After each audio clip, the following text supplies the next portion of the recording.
Hi అండి అందరికీ welcome back to one more mini vlog. ఈరోజు అయితే పొద్దున్నే నేను పాలు తాగేదాన్ని, కానీ ఎవరికి తెలియకుండా కాఫీ తాగుతానా అని నేను అనుకుంటా. అంతే, వీడియో తీస్తే అందరికీ తెలుస్తుంది, చూస్తారు మా ఇంట్లో కాబట్టి.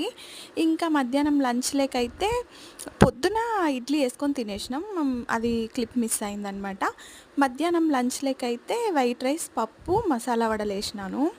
శేఖర ఒట్టి పప్పుతో తినడు, ఏదో ఒకటి ఉండాలా, అందుకే అప్పటికప్పుడు ప్రిపేర్ చేసి మసాలా వడలు వేసినాను అనమాట.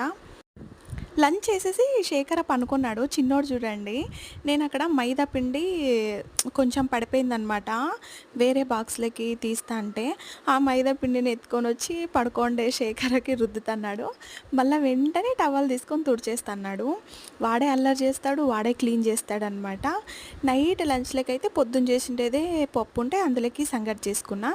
అట్లా తిని అట్లా కూర్చున్నాను అంతే. కృష్ణ పాయసం ఇచ్చంపించింది, అటుకులతో చేసిందంట, సేమ్ మిట్టలాగే ఉండే, సూపర్గా ఉండే. నా ఎక్స్ప్రెషన్ చూస్తేనే మీకు అర్థమై ఉండొచ్చు, చాలా బాగుండే.